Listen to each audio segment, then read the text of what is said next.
Got a quick project today. I came in either yesterday or today's email. I mentioned Steve Good in another post. He sends out patterns all the time. Check him out. And anyway, so I got one of this today. It's for a fish puzzle. And I had this piece of oak left over. And two of the fish puzzles fit perfectly on the piece of oak. So I'm going to cut them out. I'm going to use a number 9 Pegasus modified geometry blade on the outside. It'll cut a little faster, but then I'm going to switch to a smaller blade, probably a number 3, to do the inside, so that the cuts will be, so the pieces will fit together better.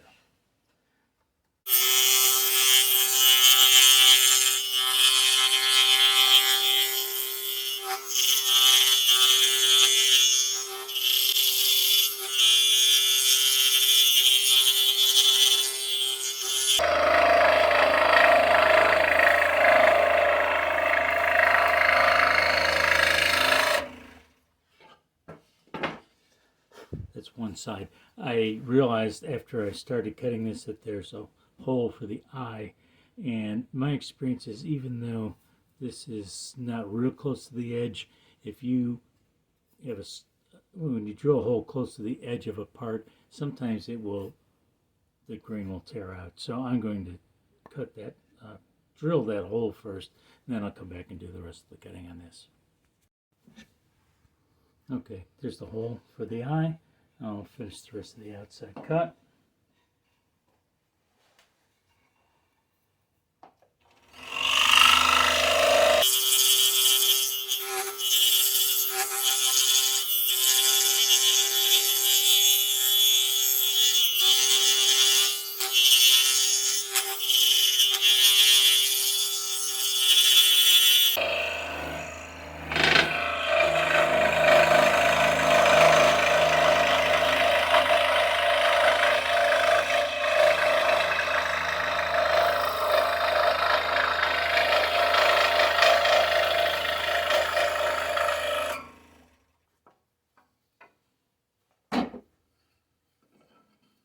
That's the outside. Steve recommended a number 3 blade, and I believe yes, I do have some. So this blade is still good. I'm going to set it aside. I can put it back in later.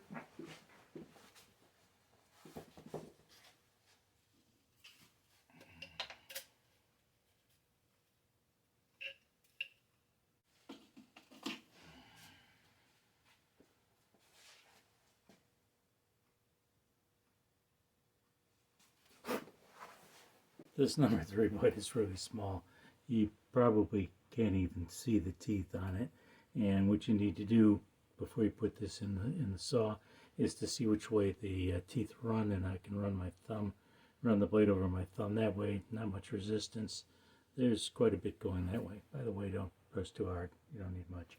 But that tells me which way the blade, the teeth are facing, and it cuts on the downstroke. So we'll put it that way inside the blade holder.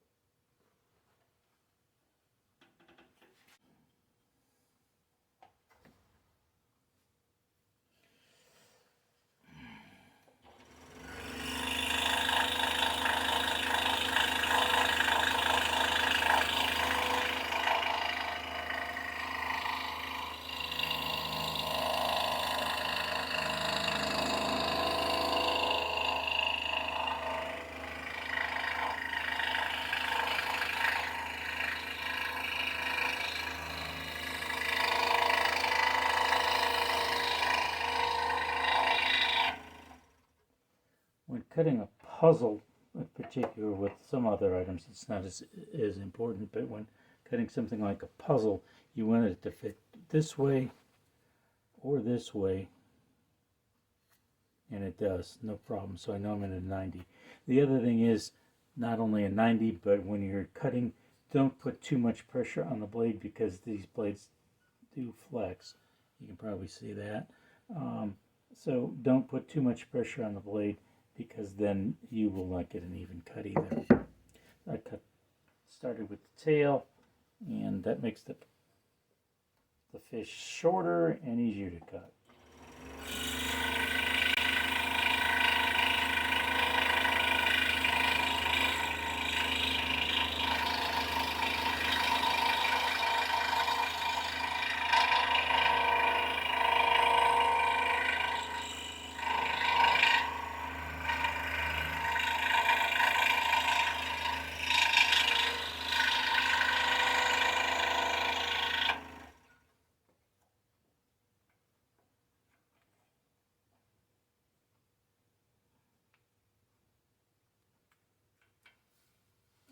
That's working fine.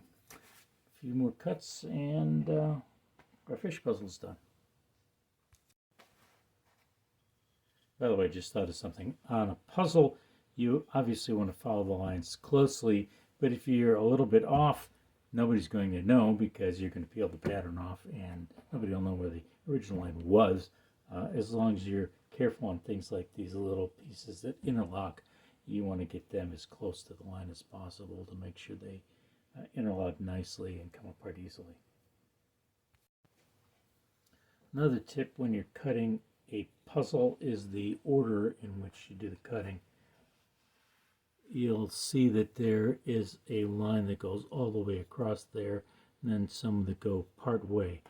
I have found that the best way to get a good cut and not have any blade marks showing, if I cut this first one into here, then this would not be continuous. So make the continuous cuts first and then go back and do the smaller cuts. I'm completely done cutting the first fish. I put the fish back together and then I'll cut the second one out. The reason I put the fish back together is I'm going to have two of them, and as careful as I was cutting them out, I can guarantee from experience that the parts will not be interchangeable. So I want to keep each one of them together, the parts together for each fish, and that way I know they'll work. And it's going to take some sanding, the usual, tear out fuzzies on the bottom. That'll be the next step after I'm finished cutting out the second fish. Got all the pieces cut out. Both fish are done. And as always with scroll sawing, it's going to need a little sanding. This is why I like the two-sided scroll saw tape though.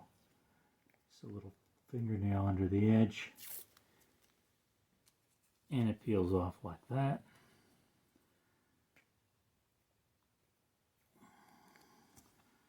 And then I will get those little fuzzy things on the bottom. And what I plan on doing is I've got a little board over here, and I will do the sanding on the bottom, and then I'll move the sanded fish over onto this board. I'll keep them both separate, put them back together, because as I mentioned before, as well as I tried to keep accurate on those lines, there's no way that the parts are interchangeable, so I'll keep them both the parts together with each one of them. One of the things I do find works nice on sanding is to take a little flat surface like this hardboard and just run the pieces across that. That sometimes takes care of a lot, and whatever it doesn't, just a small piece of sandpaper folded in two, and